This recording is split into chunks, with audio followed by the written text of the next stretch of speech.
Hey, everybody. Hi, everybody. I'm trying to figure out this out myself. It's DixieDX and Ria. Yeah, so we got the Dixie and the Yankee. The Dixie and the Yankee. There you go. Good. So, welcome to our new show called Two Chicks and a Radio.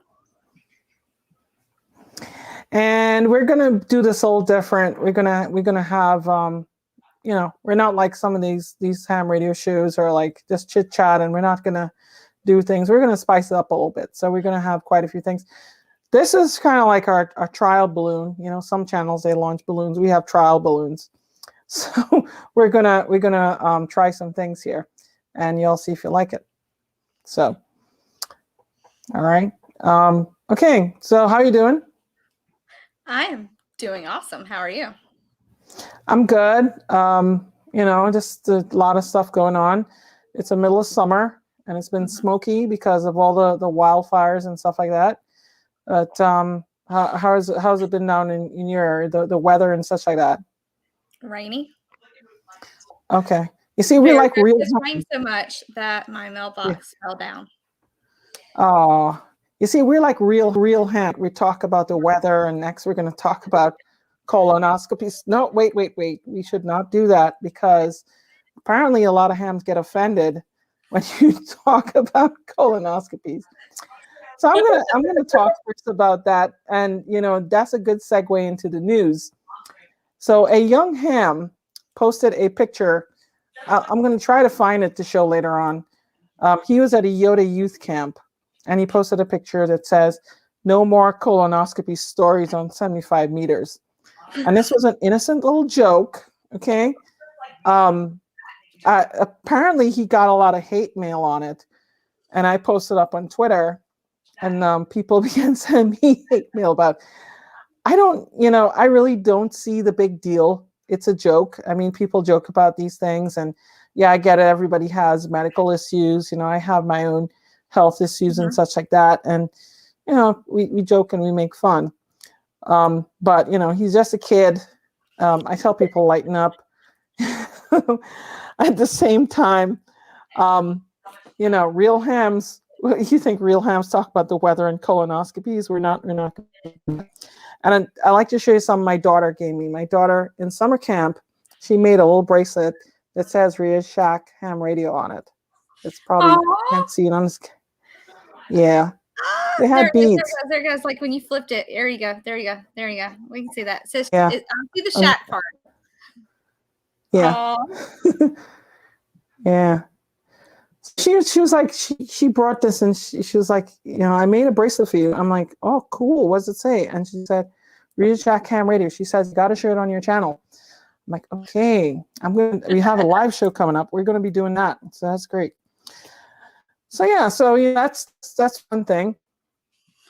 All right. So let's segue into the news, and the news this week. So I'm sure the big.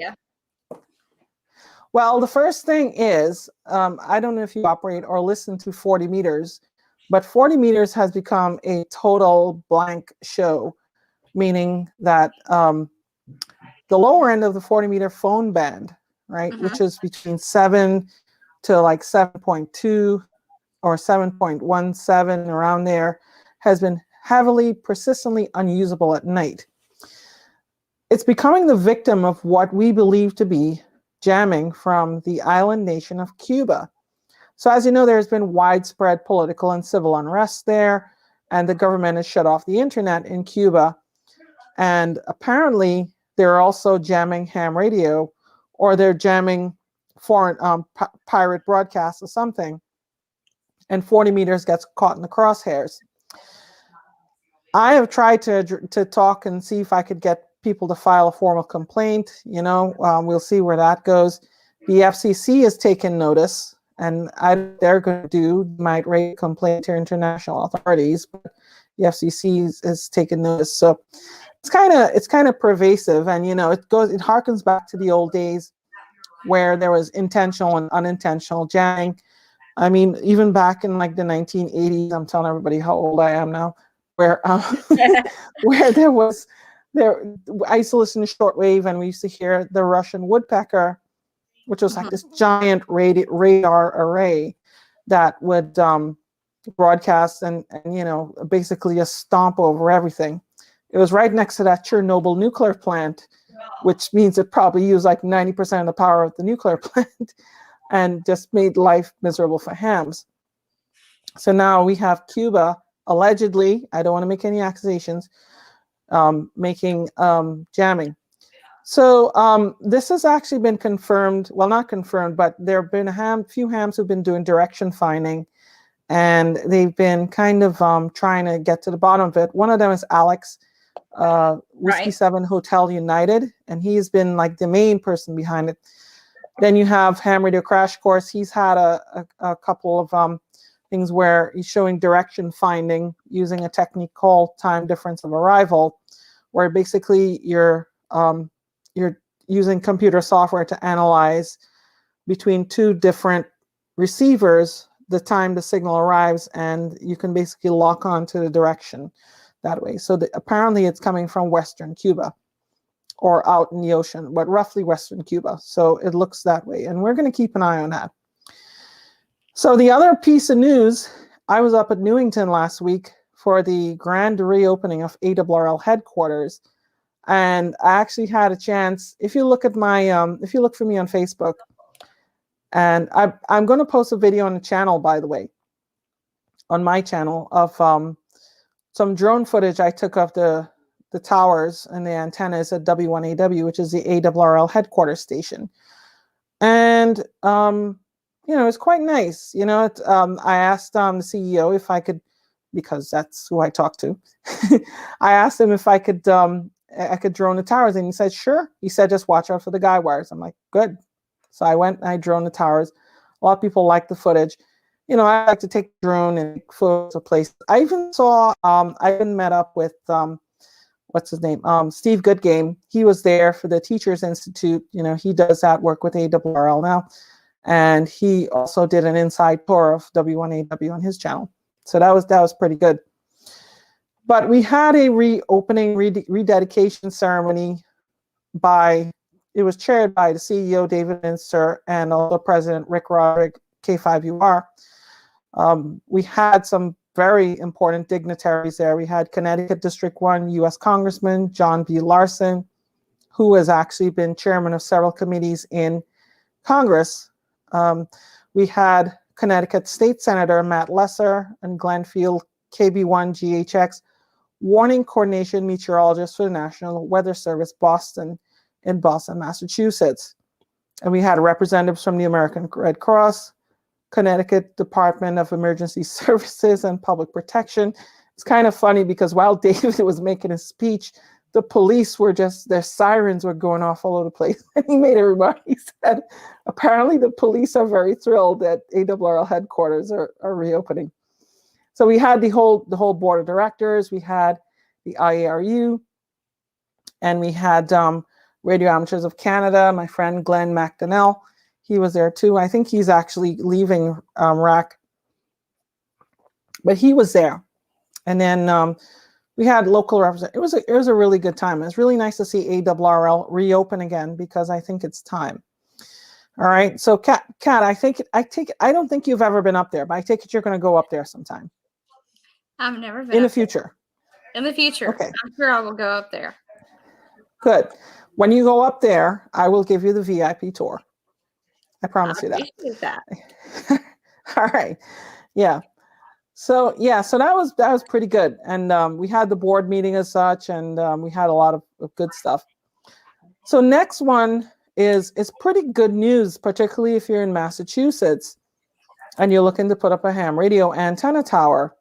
My friend Fred Hopengarten, K1VR, scored a win for a ham, an ARRL member, Mikhail Misha Filipov, KD1MF, who has been being challenged for putting up an antenna tower in the town of Framingham. So how it worked was he secured a zoning permit to put up his antenna.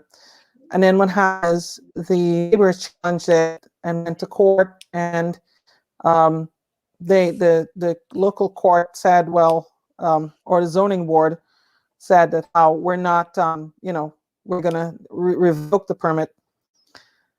And so the zoning board revoked the permit, setting the setback requirements and the city's wireless ordinance here. However, when it went in front of a judge, the judge reversed the zoning board of appeals decision and ordered the town building commission to reinstate the permit. So this was really good news. And he gave a pretty good smackdown to this zoning board. He said, quote, "The city of Framingham has provided for the benefit of amateur radio operators exemptions from zoning requirements from the construction of radio antenna towers for amateur radio operators." And so this case actually was not a PRB1 case. So you'll hear a lot of hams talk about PRB1, which is the FCC regulation that requires towns to give reasonable accommodation to amateur radio antennas. This is not a PRB1 case. This was purely the neighbors trying to get them on a technicality, and the zoning board decided to play ball, and the zoning board revoked his permit. Well, he lawyered up, and then he went and smacked him, and the lawyer smacked him down. So that was pretty good. Fred gave me a copy of his new book, a signed copy. I'm very glad to have it. It's his new antenna zoning book, and you'll probably be seeing a little more of it. I don't know, I might ask him to come on. That's probably a good idea. And we can talk about the book. All right. Field day. We operated field day this year. Yeah, right. That's pretty good. I encountered the same thing when we were putting up my tower. My town basically said, no, we're not approving anything over 30 feet. And we took their own code book to them and said, well, your rules say that how amateur radio is exempt from most of your other rules. So what are you telling us? And then they called back and they said, please come and pick up your permit. So we won. Yeah, within 2 weeks after they went to the land use attorney, they probably said, we don't want to fight this thing. Just come and pick up your permit. So field day. If you operated field day, Kat, you probably did operate field day. I think I saw you operating field day in an RV or something. Did not. Right? I did not operate field day. I did. Yeah. No, they had everybody already set up, and so I didn't get a chance to operate. So I did video, and that's what I posted. Well, that's kind of good. You always need somebody to do the videos. Sometimes that's a little more fun, but I enjoy operating too. So apparently most people this year actually didn't operate in the field. They operated from home, which was kind of expected because of, the rules for last year's health crisis, which probably still is kind of going on a little bit this year, allowed people to operate from home and make the same points as if they were operating in the field. So a lot of people just said, well, why go out in the field? I operate from home. Okay. So apparently most people did that. So thankfully for next year, those rules are probably not going to, it was a temporary rules waiver. Next year, we're going back to all field operation, and we're going to be fully in the field. I look forward to seeing a lot of clubs operating in the field. And, I don't know what I'm doing next year. I might either go tour, make the rounds to clubs and operate from my car, which I kind of did this year, or we'll see how that goes. But that's next year, hopefully should be good. And finally, something near and dear to my heart. You all know I'm from the Caribbean. I'm from Trinidad and Tobago in the most southern part of the Caribbean. There's an island called Dominica. Okay, now Dominica has about 71,000 people. Okay, which is about how much you'll find in an average sized suburban town in New Jersey, and New Jersey probably has more than that in each town. We have 8-9 million people in the state. But Dominica and a lot of the Caribbean gets hit by hurricanes a lot. Okay, right. Hurricane season is never pleasant for the Caribbean. And, it's kind of funny. When I was growing up, I never knew that hurricanes hit Florida or the Gulf. I always thought that they would go in the Caribbean and just batter these Caribbean islands, and we never heard from them again. But but in the 1980s, 1990s, we had some big hurricanes that would flatten these islands. So amateur radio is very important for them. You'll find that the island of Dominica, which has a call sign prefix J7, they have a modest but active ham radio population. And the ham emphasis often focuses on emergency communications. So in 2017, you may have heard about Hurricane Maria hitting Puerto Rico.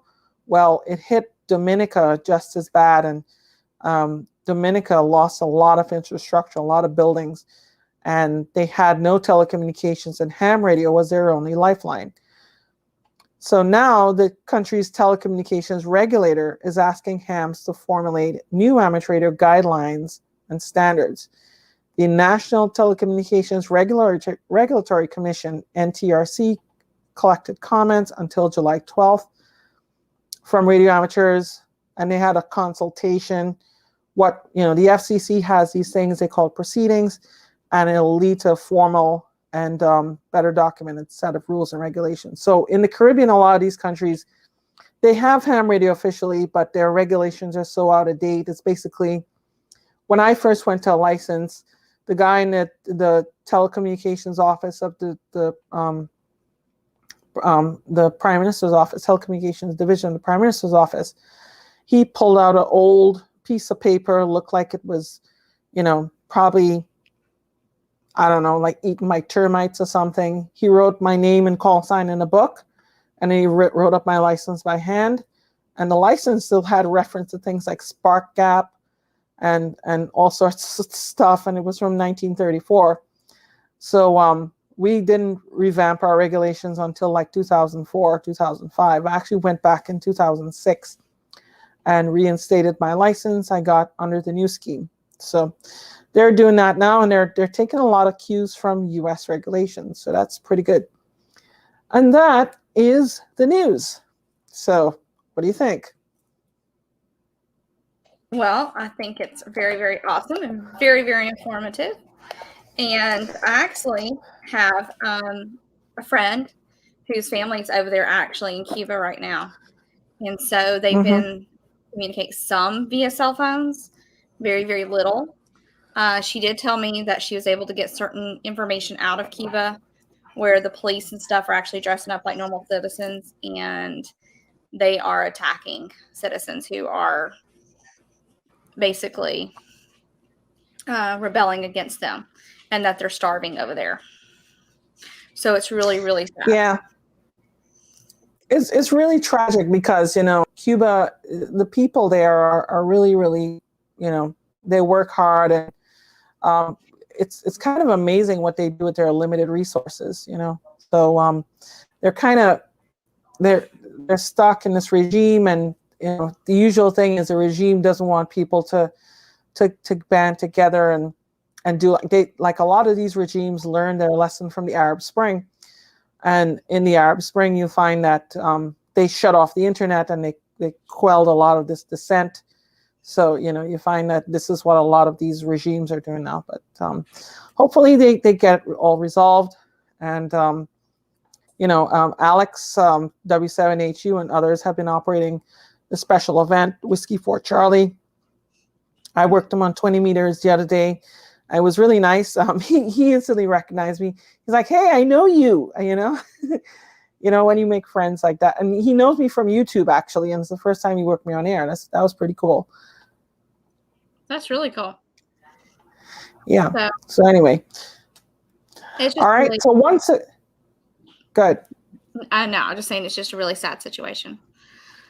And yeah. All right. So so that is the news. And another segment we're going to have later on, I'm going to pull up a few questions that hams ask, and we're going to answer them live on the show. So that should be interesting. So tell me, Kat, your plans for Huntsville, because I know that's coming up soon.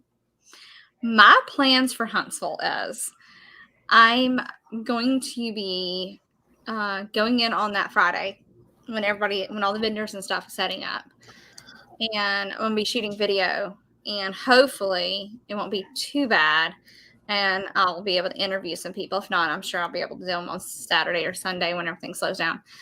I will be at Montesano Friday night. I don't know what we're going to be, if we're going to be doing I think we're doing the brewery Saturday night. Friday night, I'm not sure what we're going to be doing.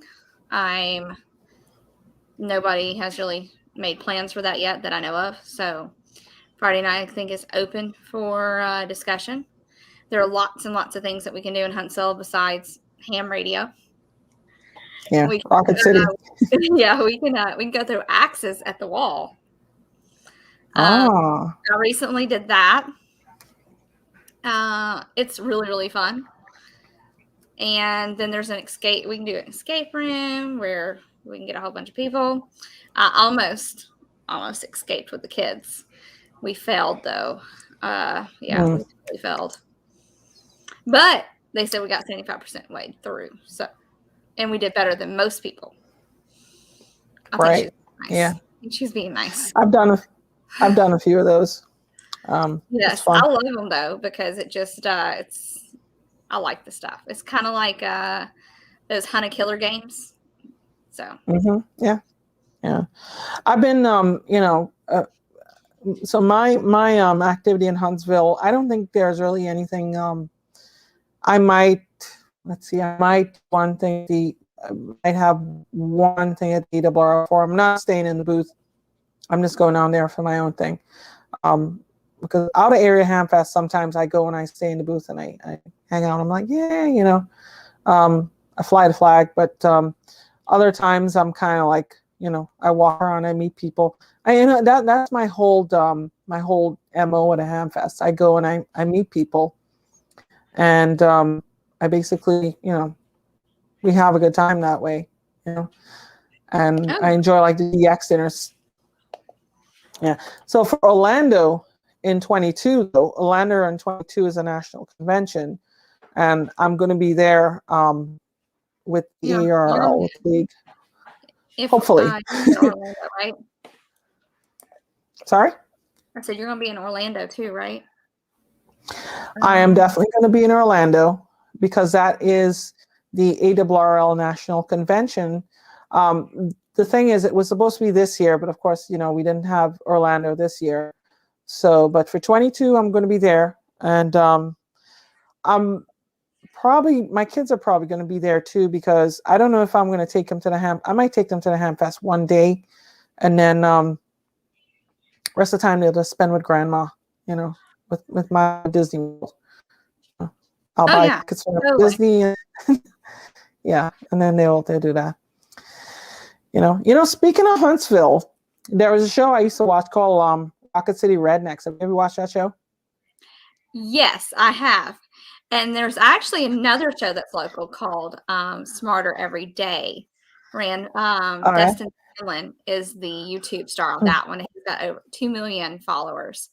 And it's a really awesome show. And actually, he was at the Coleman Hamfest I went to. So odds are he'll probably be at the Huntsville Hamfest. Is he a ham? I'm not for sure. I'm going to have to look that up because curiosity is sparked. I just haven't I've just been so busy. I haven't had a thought about it. Maybe we need to look it up. Oh, yes. Somebody said he is. He is WS4 Rocket. Oh, okay. That's interesting. Maybe we should try to get him on sometime. Maybe. Yeah, that'll be cool. I have some ideas for guests. I know quite a few people, and I'm not going to reveal who yet, but I'm going to talk to people and ask them to come on. I've had, as you know, I know quite a lot of people, but it's pretty interesting, the kind of people in ham radio. And when I tell, I was giving a presentation at a school the other day, and I was telling people that so you know who founded Apple, right? Yes, Steve Jobs. The people who founded Apple. That's Steve one of them. Jobs, there are two Steves. It was Steve, and it was somebody else. I can't remember the other guy's name. Yeah, Steve Wozniak, otherwise known as Woz, right? Yes. So Steve Jobs and Steve Wozniak. So Steve Jobs had a neighbor who was a ham, right? And Steve Jobs' neighbor inspired him to build things. And although Steve claimed that how he went to India and spent time in ashram and tripped on acid and, he got some divine revelation. I could say that now the guy is not around. He's not going to challenge me on that. But he did say that.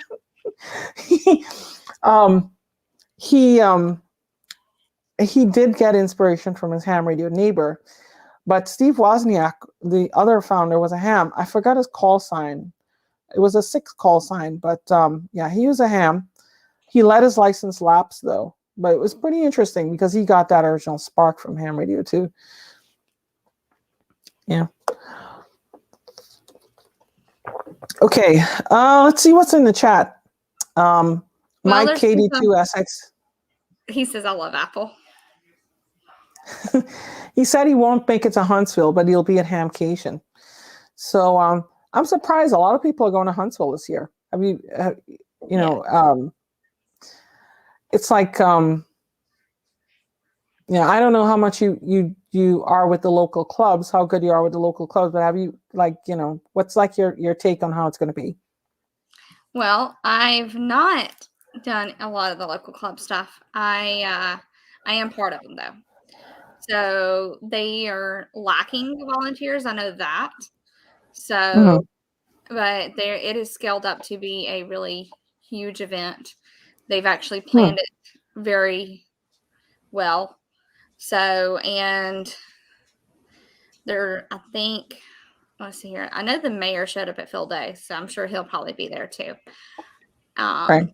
So I wouldn't be surprised if there weren't any Alabama politicians just randomly showing up to the Ham Fest, but I'm sure they've been invited. I don't know if the governors. If I were the governor, I'd be there. And again, I'm a ham. I don't know. I don't know if we can get Grandma Ivy to come to Ham Fest. I don't think we can. Wait. Is that your governor's name, Grandma Ivy? No, we call her Grandma Ivy. Okay. Her name. What is her real name? Her name's Kay Ivy. Oh, okay. Oh, she cool. basically came into office due to the Governor Bentley having he pulled a Clinton and his wife caught him. And so since Governor Ivy was the lieutenant governor at the time, she took his spot. And then she's been the governor ever since. And nobody's been able to kick her out yet. So everybody calls her Grandma Ivy.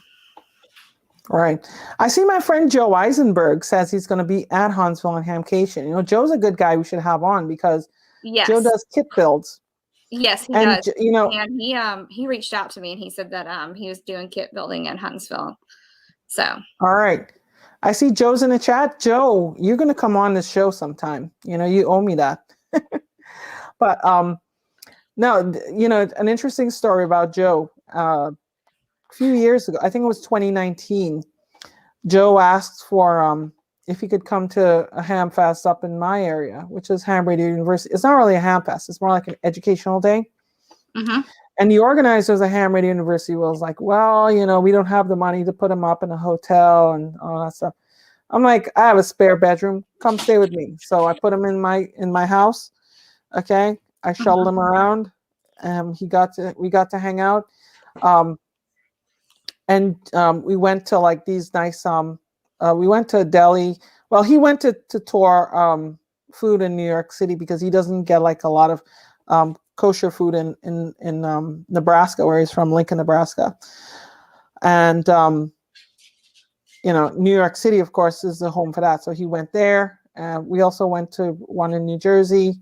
And he had a good time. So I think I'll be happy to meet up with him again. I've always been saying I should go visit him in Lincoln, Nebraska. And one of my friends from the ARRL, colleagues from the ARRL, actually is from Lincoln, Nebraska. So I think I need to go out there. Maybe I'll do a live show from out there. Take the drone and survey the cornfields. It'll look all the same. I just put one repeating loop and nobody will know the difference. Yeah. Oh my goodness. That would be funny. Taking a drone field. Yeah. Cornfields. That's funny. I see Wild Cascadia Radio is on there. And Yes, yes. Anime's here. She's always fun. Where is she? Like, what part of the country is she from? I think she's in Oregon right now, is what she said on Clubhouse Chat one time. I think she's in Oregon. Do not quote me on that. I'm not 100% certain. Right. She's in Oregon. She's awesome. She's very, very shy. She's awesome, though. Yeah, that's good. Yeah, I know. I mean, not everybody's outgoing. Yeah, but it's good, Yeah, I told her. I said she's more than welcome to come on our show whenever she wants. And I told her, she doesn't want to show her face. She can wear a mask, and so I told her. What she needs to do is she needs to get a big microphone, and I'm going to simulate this. So there's this guy on YouTube I watch called Bandrew Scott, right? And he always has like a big pop filter in front of him here, and he's like, "Welcome to the Bandrew Says podcast. My name is Bandrew." And he has this big pop filter. Well, I told her, she could be like Sia or like Marshmallow, with a big old marshmallow head. Yeah. So Keith KM5TX asked me, your schedule seems pretty busy. How often are you able to get on HF and just have fun? That is a good question. I do get on HF late at night, and sometimes I get on 80 meters, 40 meters. Sometimes I get on 6 meters and FT8. I was on 6 meter FT8, and this is something you could do now. I don't think you've upgraded to general yet, but you can still work the 6 meters. I was working Europe. It was amazing. But like when I used to go into the office, right, working, I used to hang out after lunchtime. I would go maybe in the lounge, take my laptop, and then work some DX remotely. On the way home, I would get on DMR. I had DMR in my van back then when I had the van. But now I get on late at night, and then if I occasionally get an alert for DX, I get on. And Joe saw me on 6 meter FT8 today. So you know what? I enjoy the DX, but you know what? I used to get on a contest, and I used to contest with my friend Jay K2TTT, and Jay, unfortunately, we lost him to cancer. But it was nice, and it was contesting at Jay's was so nice. You go there, and so it's interesting because one of the other team members couldn't contest on Fridays and Saturdays for religious reasons. So I used to fill Friday and Saturday, and then he would come on Saturday night into Sunday and then finish up. So that was pretty good. And but that's how I enjoy. I'm a contester. I love contests. So I get on the contest on a contest weekend. I'll shut the door and nobody bothers me. They do, but it's like, let's see. What about you, Kat? What are you doing radioactive these days? I hope you're trying to get on. Well, I'm in Decatur, so there's no repeaters near me, so I haven't really been getting on. I do have Echolink on my phone though, and so yeah. So he asked. That's where the Drama Kings hang out on 80 meters. So the section 80. Isn't that where the OMs hang? And he goes, "Oh, old men," and I was like, "OM equals old men." But okay, we'll do that. Yeah. So the funny thing is, on 80, if you stay below 3,800, and regrettably that's the extra class only segment, you tend to work a little more DX. And I have like a little group that we get on 3785 to 3788, around there. It's more DX. We have from the UK. Sometimes we have from Germany and such popping in, and I like to work the DX. I don't really. I mean, it's not that I have anything against working hams in the US. It's just I work more DX because I think, I like that international outreach. But I still have plenty of friends here, and I talk to them.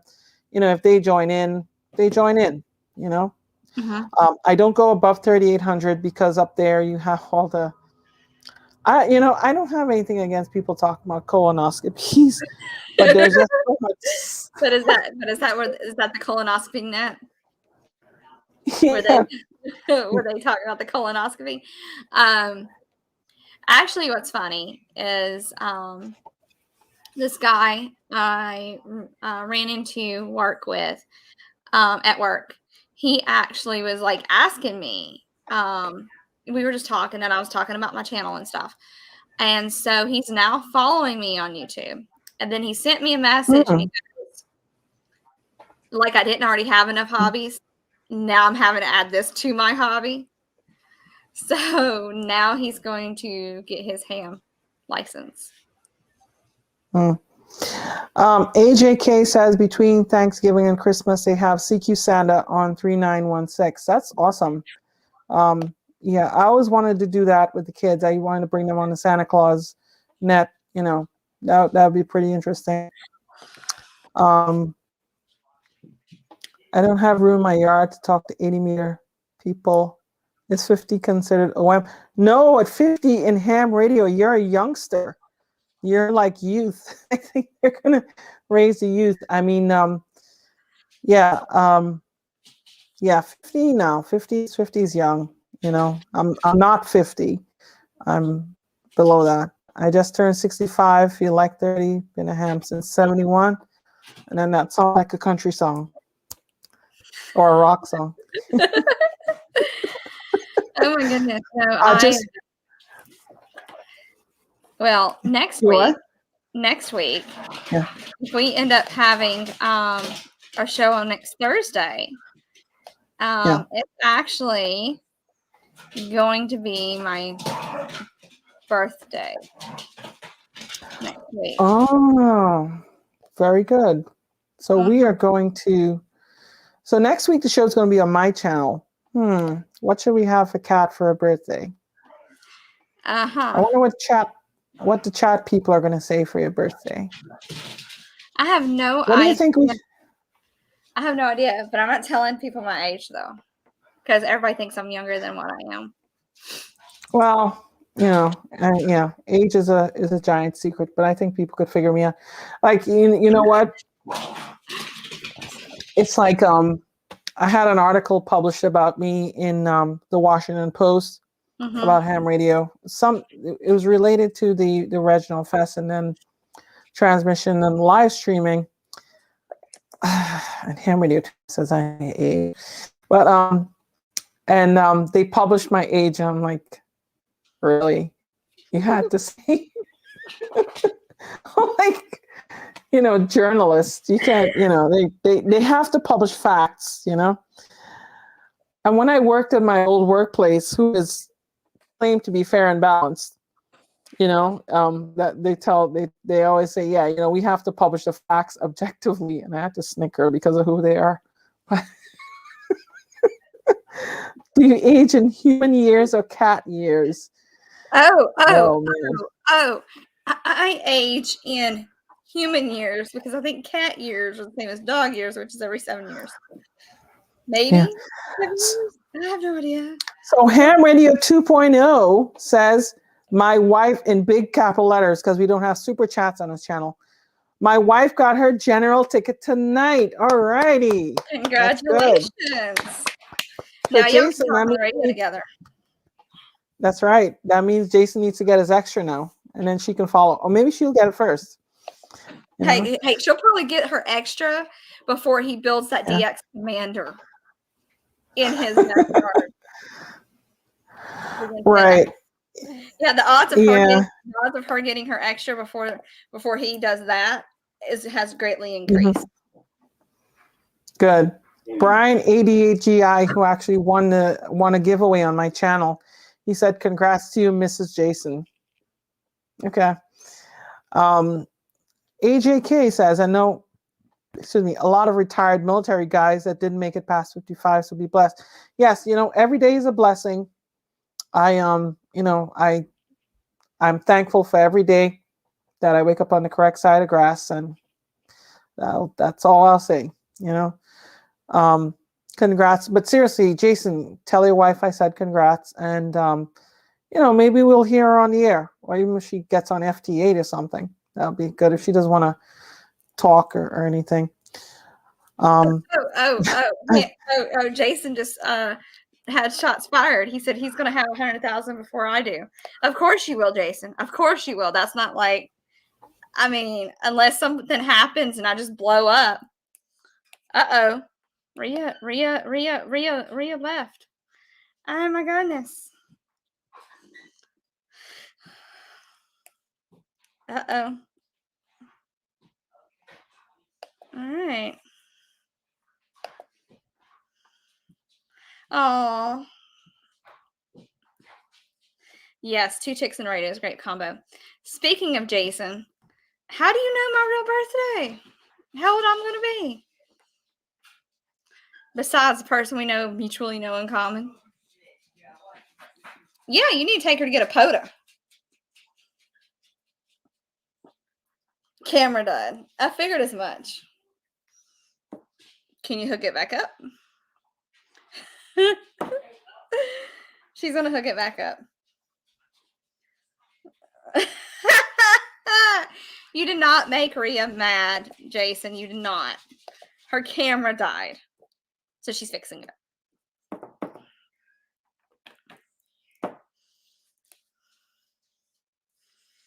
Shoot. Oh no. You might have. Oh my goodness.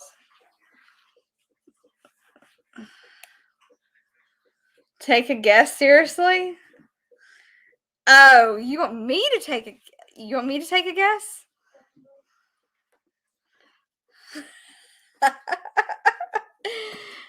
Oh my goodness. I already know who probably told you my age.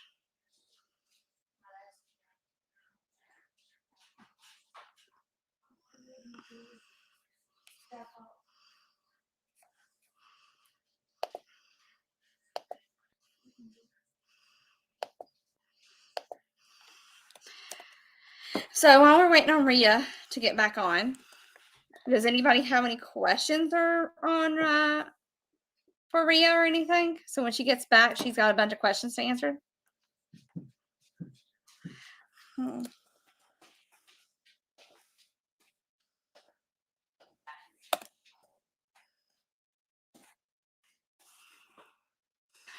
Oh, you're gonna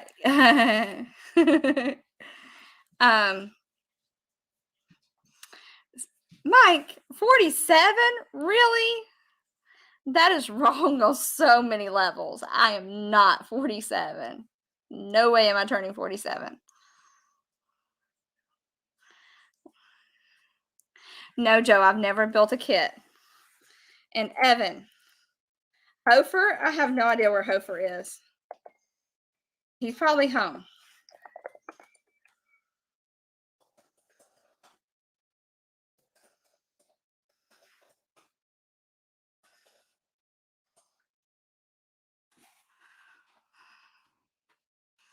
Let's see here. Can Kat list the ingredients in Ria's chili recipe? Probably not. I'd have to ask her. Bet I can find out. Oh my goodness.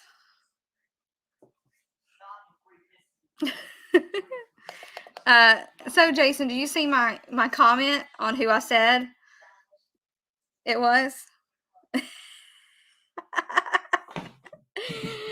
Oh.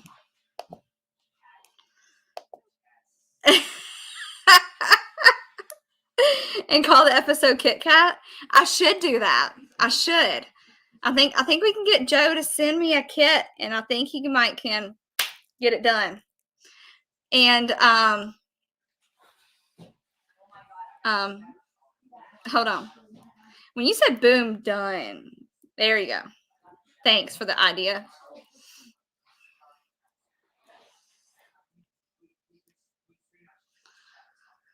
All right, so I'll post this up here for Ria.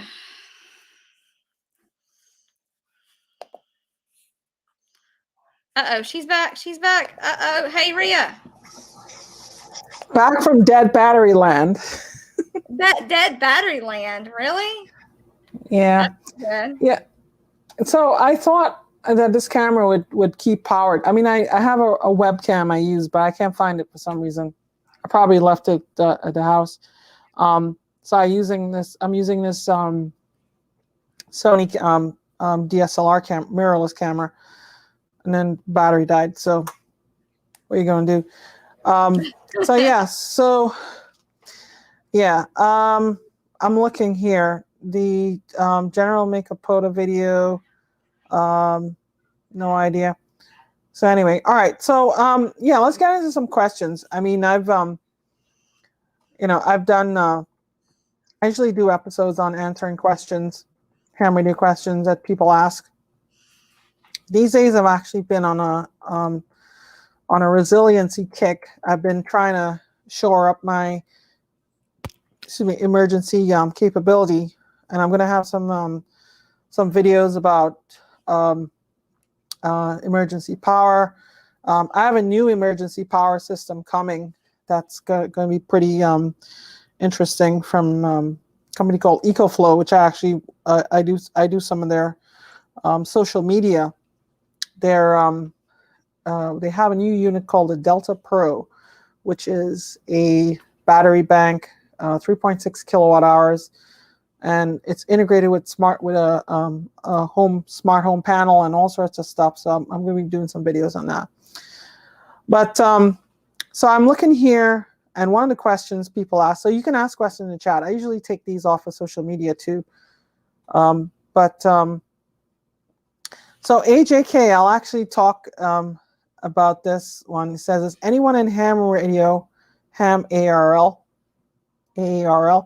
worried about big tech censorship? So this is a really cool thing about ham radio, is that we don't depend on anybody's infrastructure in most cases. So we can go pretty much radio to radio. We can talk and everybody can listen. And there's a lot of stuff on ham radio that a lot of people don't like. There's a lot of things that people, they love to listen to. So I don't think that there's going to be any censorship on amateur radio, with a caveat. I think generally most people on ham radio like to keep it civil.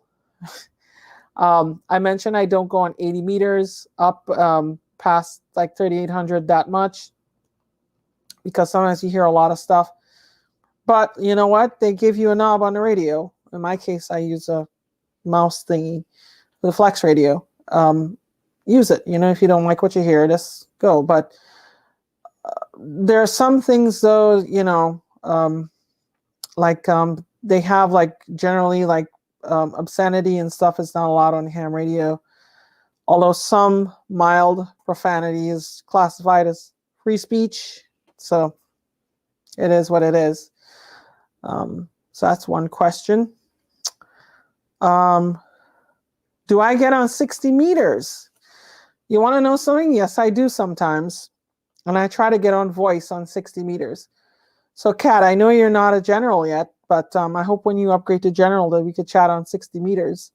Have you considered what you're doing when you get your general license? I'm probably going to do a lot of contests because I really enjoy doing contests. Okay. And I've got an antenna to do POTA with. So I'm definitely probably going to do some POTUS around here, especially since we have Montesano. I'll have to look into it. I think Wheeler Wildlife Refuge it's a park. It's a state park type thing. So I'm sure that it's considered a POTA as well. There's a POTA in Athens. There's I know somebody had me look it up. I think it might have been Bo about a Summits on the Air in Montesano, but it was up a road in somebody's yard. Because where their house is and where their yard is, there's the summit spot. So yeah. I think we want to get shot. Yeah. Even though I'll be carrying, I don't plan on shooting anybody anytime soon with that. So Yeah. Yeah.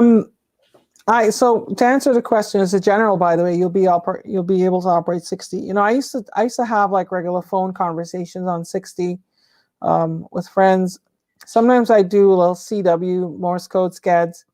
Sometimes I do FT8, but I don't really do FT8 on 60 because I think it's kind of, it's not valid for any awards or anything. And, people tend to tell you that it's not legal, which is probably not true. But, I don't operate there. It's a novelty that wore off.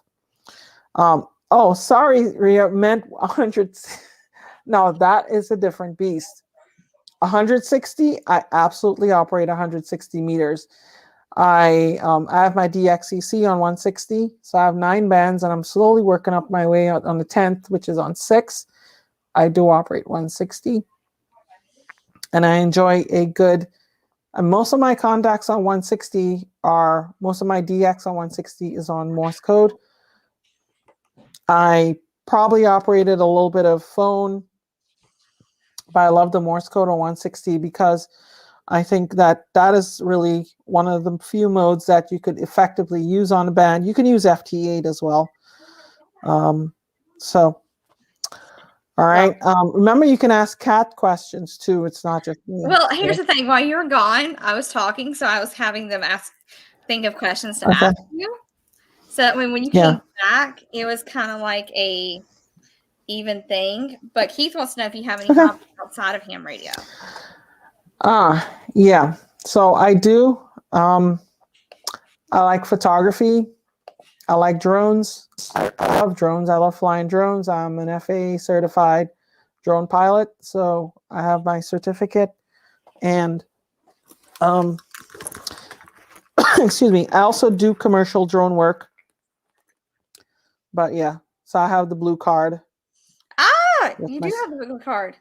Yeah, my cousin was actually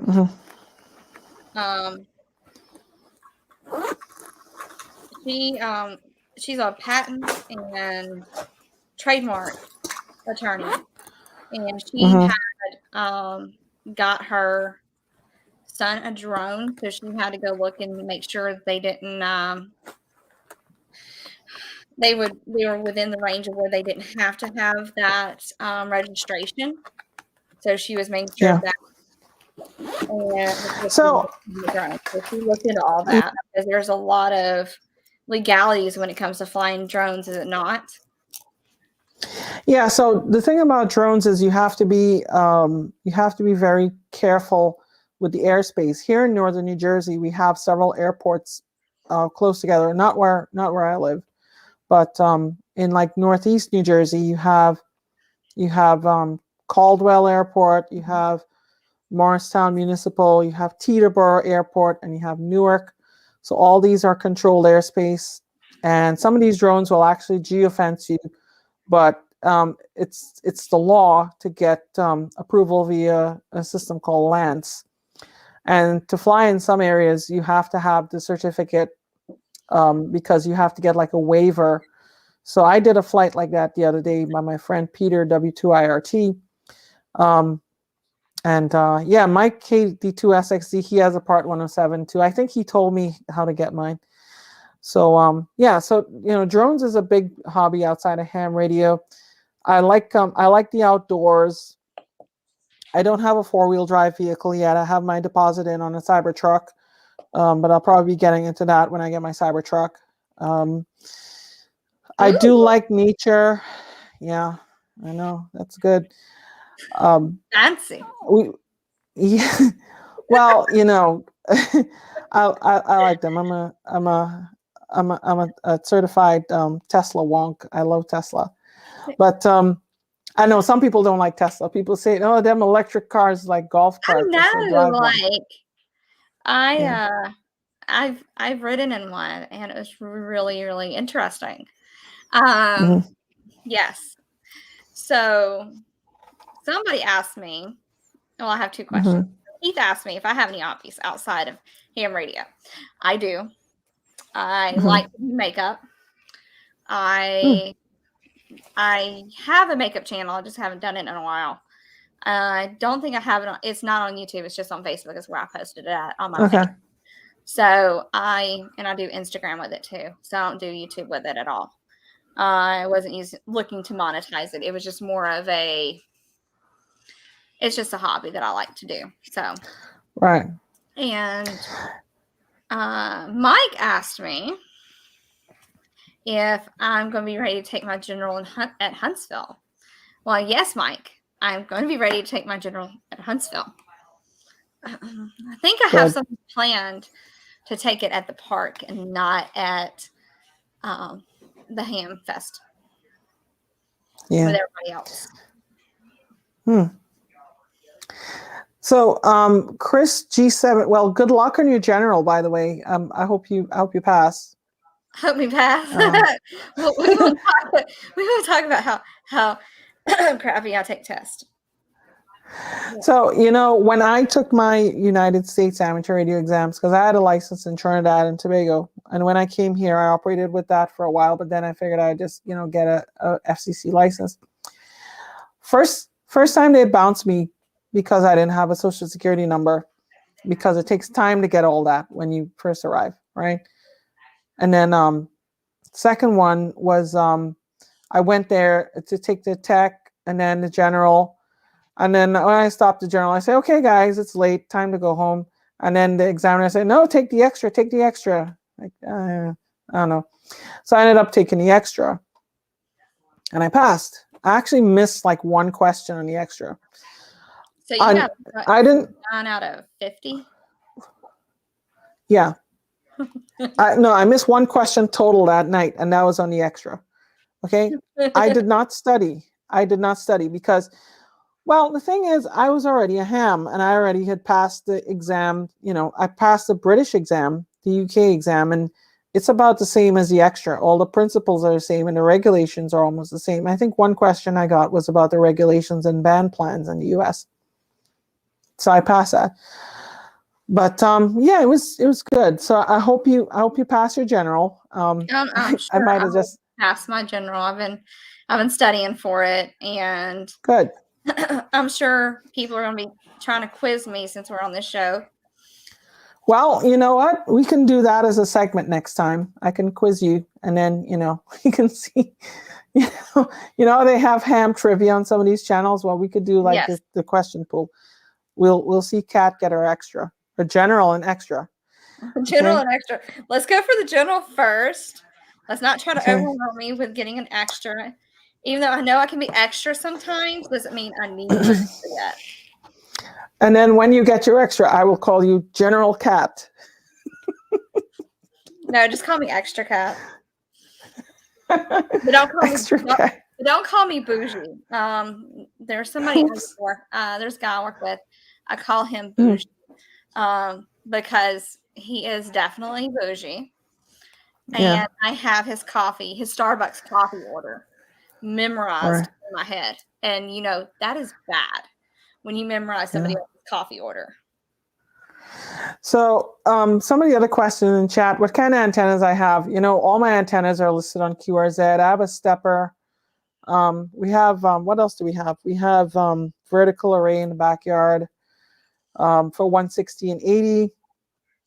And receive antennas and the 6 meters. The 6 meter antenna is a 5-element Yagi, one of these loop fed arrays by G0KSC.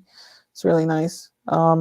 Chris G7VEO says, do you have 4 meters? So in case you didn't know, Kat, in the UK and in other countries, they have a 4 meter band, which is 70 to 70.5 megahertz. Mm-hmm. And that one, we do not have that here because that actually is, I think, on TV channel 3 or 4. So I think it's TV channel 4. So we don't have that here.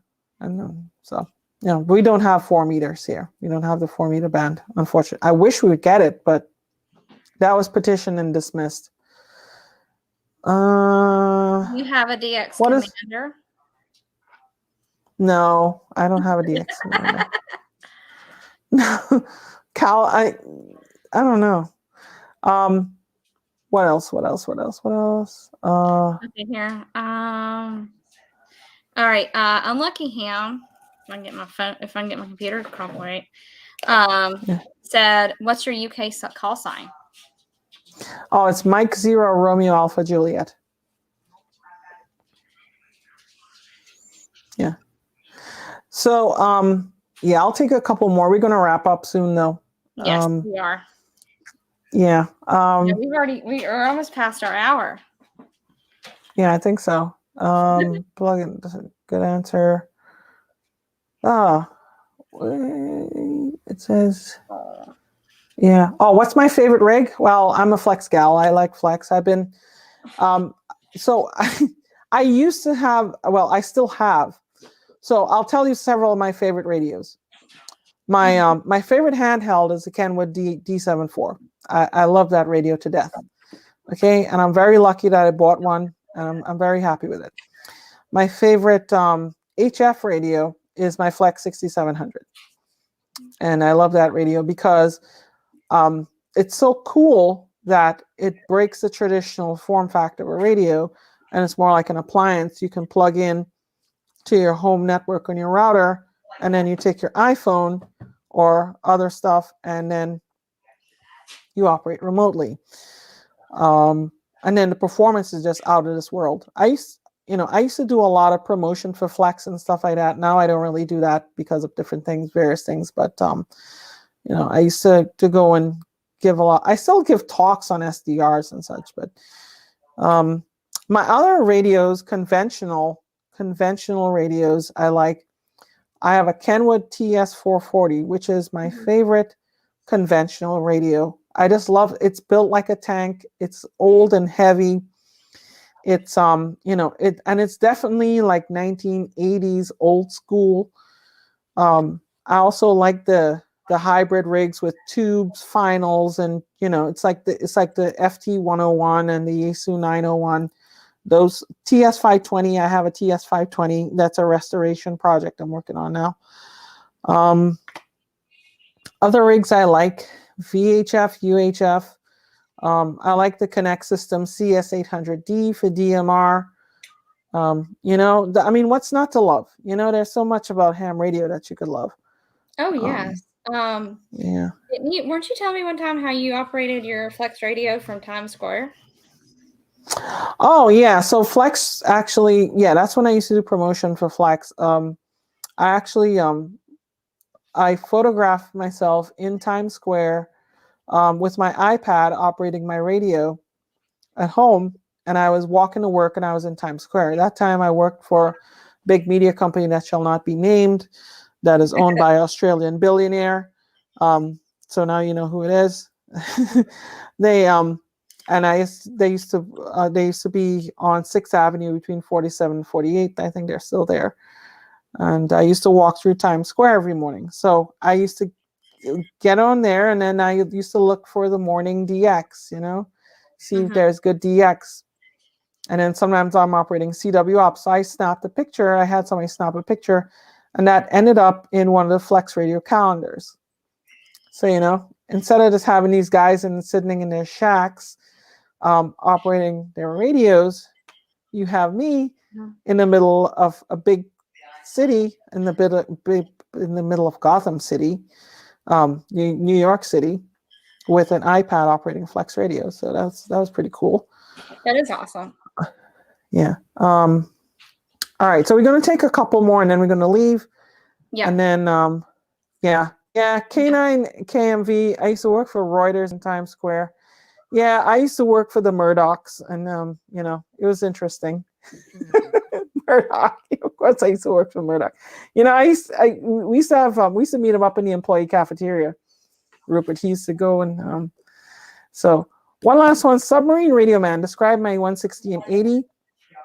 So the 160 is a pair of phase verticals, and I use a phasing box, and I phase them, and they're mainly aimed toward Europe, but I can do broadside to Japan, and I do have Japan on 160. The 80 meter is a 4-square. This 4-square made out of 4 DX engineering verticals and a control box made by some guys in Sweden. They sent me the board and the parts, and I put it all together. Joe Eisenberg will tell you that how, he loves kits, and I love kits as well. I love building things. So anyway, all right, and that I think is going to wrap it up soon. Yes, because my doggies were over here getting all jelly. Oh well, got to tend to him. So yeah, he's a big old baby. He's 42 pounds of just pure baby. He was my rescue.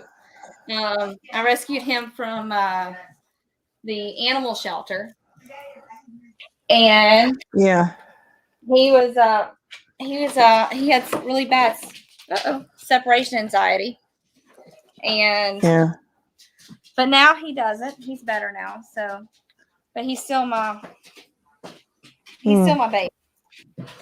He's he's my baby. That's Buddy. The other one was Roxy. All right. Yeah, they're my babies. Yeah, she's getting to be an old woman. I didn't realize that. I took her to get her groomed one time, and I had to fill out the paperwork for a geriatric dog. And I was like, is she really that old? So she'll be let's see here. She's going to be 9 this year. Because I got her in 2014 and she was 2. So yeah, she's gonna be 9 this year. Yeah. So AJK, yeah. Okay. All right. But yeah. So anyway, I will leave it at that. All right. So thank you for watching. Yes, thank you for watching. This is 2 Chicks and a Radio. Next week, we're going to be on Ria's channel. And so check it out on there as well. So we'll see you next week at 8:30. And 8:30 Central, 9:30 Eastern. Yes, 8:30 Central, 9:30 Eastern. So don't forget to hit the like button, hit the subscribe button, get the notification bell on both of our channels. Otherwise, you're going to miss 2 Chicks and a Radio on Thursday nights at 8:30 p.m. Central and 9:30 Eastern. And if you have a news tip, right, you can look for me on Twitter at RiaJ, or you can go on the channel. On my channel, I'm gonna post up a social post that says if you want to report any news, let me know, and we'll get some news. Or you can look for me at ria@n2rj.com, or you can contact Kat as well. Yes. But next week I want to do a more fleshed out news segment where we have pictures and videos and such like that. So we're going to keep it interesting, right? And if there's anything else I'd like to see on the channel, if you have Q&A and all sorts of stuff, let me know. Yes, and let us know. And we're going to have guests, and we're going to have some YLs, I'm sure, as guests. So we're going to be reaching out to that. So this is a YL channel, but we're not going to have just YLs on here. So y'all at 73. Yeah, so I think Joe Eisenberg is going to be one of our upcoming guests. I think he volunteered, so he's not going to regret it. That's true. He will not regret it. So 73, y'all. And keep on hamming. Yes, and we'll see you on Thursday. Bye.